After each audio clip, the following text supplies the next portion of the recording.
মালদা জেলা প্রশাসনের সামাজিক নিরীক্ষা বিভাগের উদ্যোগে শুরু হলো সামাজিক নিরীক্ষার গ্রাম সভা এবং ওয়ার্ড, যার অঙ্গ হিসেবে মঙ্গলবার ন্যায্য মূল্য রেশন দোকানে সামাজিক নিরীক্ষার ছবি নজরে এলো পুরাতন মালদা পৌরসভা এলাকায়। এদিন পুরাতন মালদা পৌরসভার 7 নম্বর ওয়ার্ডের বাচামারি এলাকার রেশন ডিলার ডিবি দাসের রেশন দোকানে সামাজিক নিরীক্ষার ওয়ার্ড সভা অনুষ্ঠিত হয়। উপস্থিত ছিলেন জেলা গ্রামোন্নয়ন দপ্তরের সম্পদকর্মী সহ স্থানীয় 7 নম্বর ওয়ার্ডের কাউন্সিলর শত্রুঘ্ন সিনহা বর্মা সহ অন্যান্যরা। তারা সকলে মিলে রেশন গ্রাহকদের সঙ্গে কথা বলেন। গ্রাহকরা ঠিকঠাক রেশন সামগ্রী পাচ্ছেন কিনা সেই ব্যাপারে প্রয়োজনীয় খোঁজখবর নেন। সামাজিক নিরীক্ষার ওয়ার্ড সভাকে সাধুবাদ জানান স্থানীয় কাউন্সিলর শত্রুঘ্ন সিনহা বর্মা। একই সাথে তিনি তার ওয়ার্ড এলাকায় খাদ্য সুরক্ষা প্রকল্প থেকে বঞ্চিত 700-র মতো সাধারণ মানুষের নাম খাদ্য সুরক্ষা প্রকল্পে অন্তর্ভুক্ত করার আবেদন জানান। গ্রামীণ দপ্তর থেকে দুজন অফিসার এসছেন।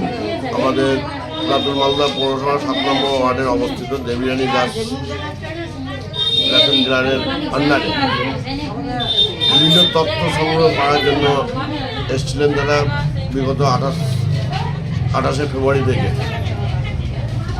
আমাকেও সেখানে ডাকা হয়েছিল। আমি এই উদ্দেশ্যকে সাধুবাদ জানাই আমাদের মাননীয় মুখ্যমন্ত্রী মমতা বন্দ্যোপাধ্যায় যে চিন্তা ভাবনা ঘরের রেশন মানুষ পাচ্ছে কিনা তার জন্য আমাদেরকে একটা দায়িত্ব দিয়েছেন। সেই দায়িত্ব পালন করতে আমরা মানুষের পাশে মানুষের সাথে এসেছি। আমরাও ডিলারের কার্যক্রম দেখে খুশি এবং মানুষও তার জন্য খুশি। আমরা এই প্রকল্প আগামী দিনে আরও ভালো কিছু ব্যবস্থা যেন হয় এবং আমার ওয়ার্ডে প্রায় 2টো ডিলার আছে। এই 2টো ডিলারের আন্ডারে প্রায় 700 মতন মানুষ এখনও খাদ্য সাথীর আন্ডারে আসেনি। আমি ডিমান্ড রেখেছি এই এলাকার মানুষের জন্য যাতে তারা অতি সত্বর এই নামগুলি নথিভুক্ত করানো হয়। এসেছি প্রথমত গ্রামোন্নয়ন দপ্তর থেকে।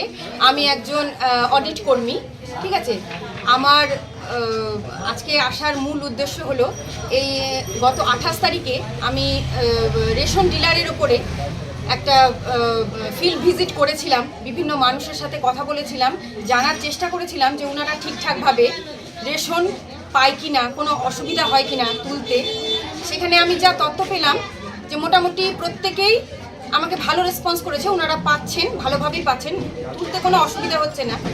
তবে আমাকে কাউন্সিলর মহাশয় যেটা বললেন যে এখনও 300 থেকে 400 খাদ্য সাথীর আয়তায় এখনও আসতে পারেনি।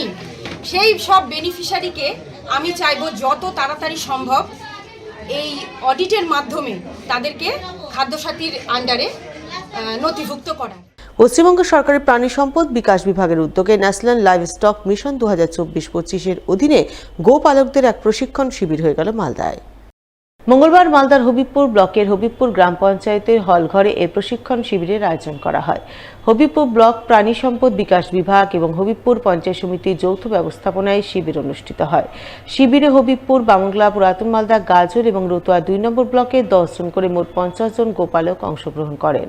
তাদের নিয়ে দুধেলা গরুর বিজ্ঞানসম্মত প্রতিপালক এবং কৃত্রিম প্রজননের সুবিধা নিয়ে দীর্ঘ আলোচনা চলে। আলোচক হিসেবে উপস্থিত ছিলেন হবিবপুর ব্লক প্রাণী সম্পদ বিকাশ বিভাগের আধিকারিক ডক্টর তুষার কান্তি বণিক, ভেটেরিনারি অফিসার পাপন প্রতিহার, হবিবপুর পঞ্চায়েত সমিতির সভাপতি সুখিরানী সাহা, হবিবপুর গ্রাম পঞ্চায়েতের প্রধান শ্রীনাথ হেমব্রম সহ অন্যান্যরা।